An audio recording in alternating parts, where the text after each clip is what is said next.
गिरदास रामचंद्र संक्षेपी कारखानदी నేను ముని పని చేస్తా ఒక మషిన్ 22.5 लाख रुपये आहेत దాని కిమ్మत जगाड बी दोन कालने नाही जगाड जाळा बी ఉంది जवळपास किती नुकसान झालं आहे? 60-70 लाख रुपये नुकसान आहे. 60-70 लाख पर्यंत नुकसान झालं आहे का? जगाडले पाडलं दोन तो म्हणणे कारगिवाय नाही. कशामुळे झालं आहे? हे सकाळी लाईट आलं होतं परत गेलं ते तिथं हे असतंय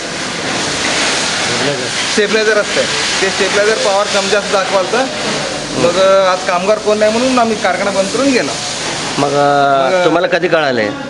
मग आम्हाला फोन आले होते ते आमचं जारवाला फोन केला होता आमचे कामगार वर होते त्यांनी फोन केले होते मग आम्ही चाटी गेलेलो होतो यायला मला उशीर झाला तोपर्यंत असं झालं. मशीन एकच जळालं? हां ते एकच जळालं पण इकडचं सगळं मशीन जेकाटे सगळं सगळं खराब झालं कच्चा माल आणि माल सगळं टावेल तो पण कच्चा माल पण नुकसान आहे कच्चा माल नुकसान झालं.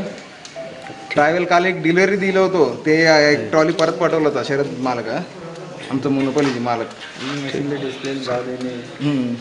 वायरिंग आता खाली तुमचं म्हणणं काय आता?